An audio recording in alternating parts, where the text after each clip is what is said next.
7 بندوں نے قربانی کرنے کے لیے گائے خریدے نا، مل کر خریدتے ہیں شرکت کی قربانی میں۔ 7 بندوں نے قربانی کرنے کے لیے گائے خریدی تھی، اور ان میں سے ایک کا انتقال ہو گیا۔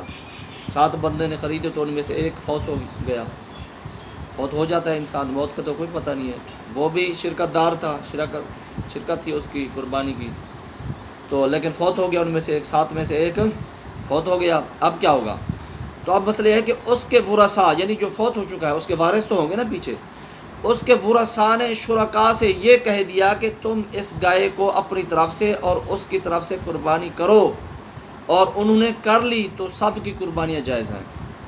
یعنی جو فوت ہو چکا نا، تو اس کے جو پیچھے وارث تھے انہوں نے کہا، باقی جو شریک تھے نا ان کو کہا کہ تم جو ہے وہ جو ہمارا بیٹا یا جو بھی تھا بھائی جو فوت ہو چکا ہے، تم اس کی طرف سے بھی اور اپنی طرف سے بھی قربانی کر دو، تو اس کے بعد جب وہ قربانی کر دیں گے تو سب کی قربانی ہو جائے گی، ٹھیک ہے نا۔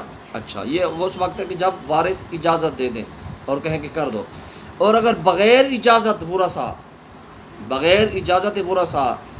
وارثوں کی اجازت کے بغیر ان شرکاء نے کی قربانی کر دی، یعنی جانور کو ذبح کر دیا، تو کسی کی بھی قربانی نہیں ہوگی، ٹھیک ہے نا۔ اگر کوئی فوت ہو جائے 7 آدمی میں سے تو کیا کرنا ہے؟ اس کے وارثوں نے اگر اجازت دے دی، ان کے وارثوں سے اجازت لینا لازمی ہے، اور ان کے وارثوں نے اگر اجازت دے دی کہ تم جو باقی 6 بچے ہو تم اپنی طرف سے، اور 7واں جو ہمارا رشتہ دار تھا، بھائی تھا، جو بھی تھا وہ فوت ہو چکا ہے، اس کی طرف سے قربانی کر دو، وہ اس طرح اگر کر دیں گے، اجازت لے گے، ورثاء کی اجازت مل جائے گی، تو پھر سب کی قربانی ہو جائے گی۔ لیکن اگر وارثوں نے اجازت نہیں دی، انہوں نے کچھ نہیں کیا، ان کی اجازت کے بغیر یہ جو باقی 6 بچے تھے انہوں نے جانور ذبح کر دیا، قربانی کر دی، تو پھر کسی کی بھی قربانی نہیں ہوگی۔ سمجھ آ گئی آپ کو؟